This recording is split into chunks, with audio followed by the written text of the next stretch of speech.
Totalmente diferenciada. Pasa incluso, hay mucha desconfianza de los vecinos que separamos los residuos y después viene un camión y levanta el de envases amarillo. En mi caso en Bulón tenemos 3 tipos de contenedores, algunos barrios los tienen, otros tienen 2. Básicamente tenemos el azul para papel, el amarillo para envases y el gris para rechazos, para el resto de los residuos. Eso es cómo gestiona, por ejemplo, hoy San Isidro, Capital tiene su esquema, o tuvo su esquema de secos y húmedos y demás, pero en otros lugares del mundo lo que se hace es hacer que el ciudadano un par de veces a la semana separe, porque obviamente no todo el mundo tiene jardín en su casa para hacer compostaje domiciliario. Entonces todos los edificios tengo que sacar 2 o 3 veces por semana lo que es esa bolsa de orgánicos. Eso es lo que es puerta a puerta y es donde logro la mayor recuperación de la fracción orgánica para compostar después.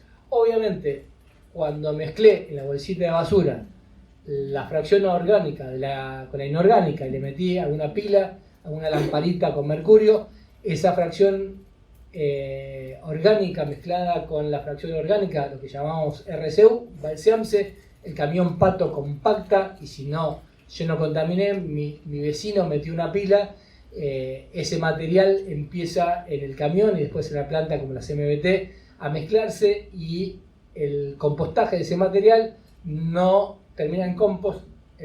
Con mucho criterio y razón, el SENASA y el INTI no aceptan ese material en la categoría de compost y lo definen como todo lo que es biostabilizado, con lo cual ese biostabilizado proveniente de los residuos indiferenciados típicos de la gestión de los residuos del área metropolitana de Buenos Aires, La Plata, Córdoba y gran parte del país, no es de calidad para disponer o para usar como fertilizante en huertas y producción agropecuaria. La mayoría de los habitantes de este planeta vivimos en grandes y complejos centros urbanos.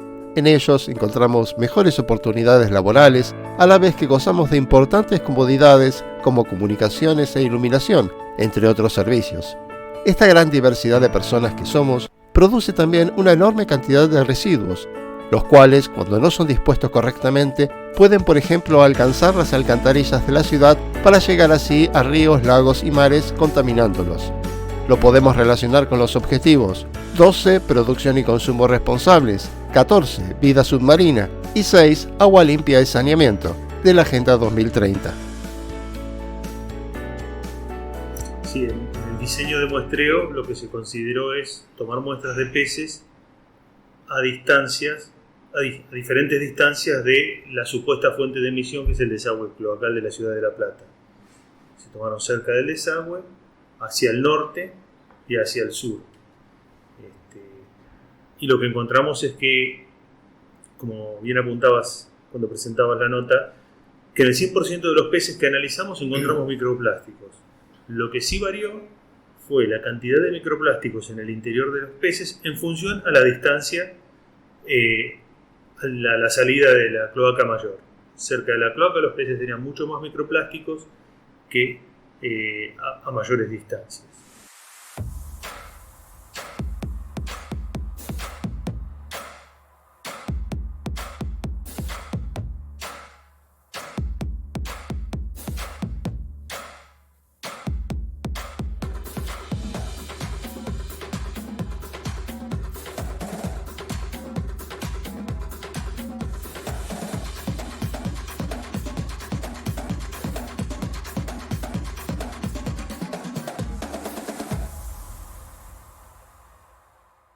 Lo que les quería presentar hoy son las áreas marinas protegidas que creó la Argentina en los últimos años.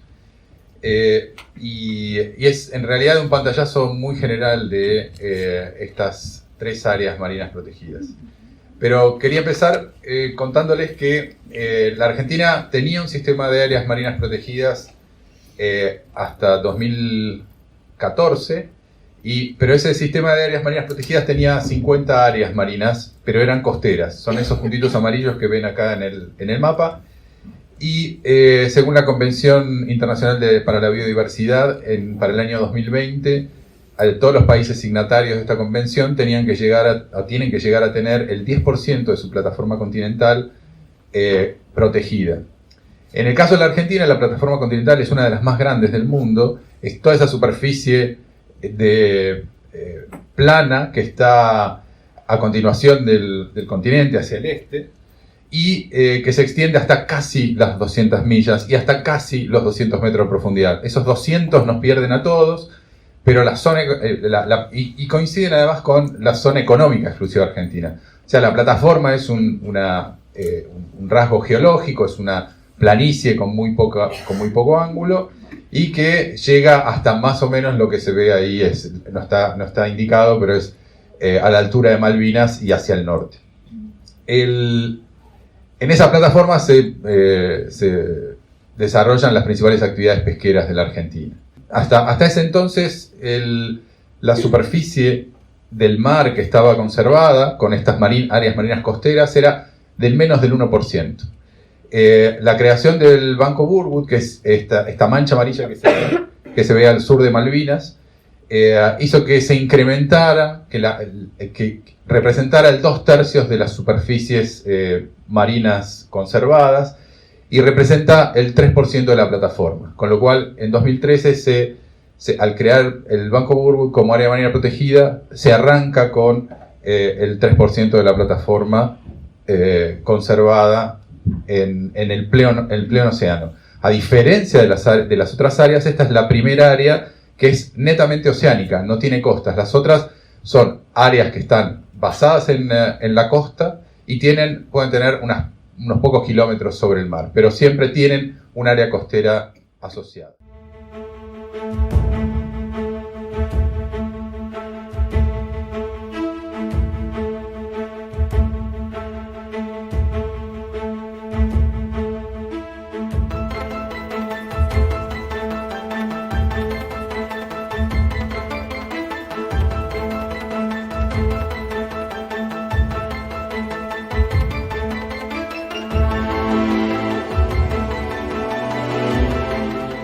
El primer objetivo de la Agenda 2030 está dedicado al fin de la pobreza, y es un tema esencial, muy vinculado al tema de los derechos humanos entendidos en sentido amplio, como el acceso universal, es decir, de todos los ciudadanos del mundo, a una vida digna, con acceso a la salud, a la educación, a la vivienda, a la alimentación, acceso a la justicia y todo lo que pueda reforzar su dignidad humana.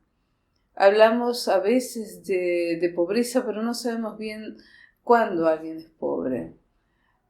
Uno puede ser pobre o sentirse pobre. Objetivamente se establece que si una persona tiene $1.25 por día, está en el umbral o bajo el umbral de la pobreza. A veces se habla de que unas personas viven 10 años menos cuando son pobres que cuando no lo son. Este objetivo primero está también vinculado de alguna manera con la otra cara de la moneda, que es el objetivo 12, que habla de un consumo y una producción responsable, porque si tenemos mucha pobreza aún, y es inexplicable con todos los bienes que tenemos y que producimos, también tenemos un consumo y una producción de bienes totalmente excesivo. Entonces la Agenda 2030, con el objetivo 1 y el objetivo 12, está tratando de poner como perspectiva justamente la dignidad humana entendida universalmente.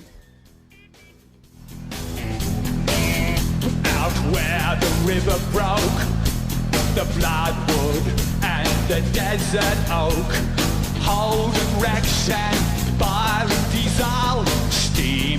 45.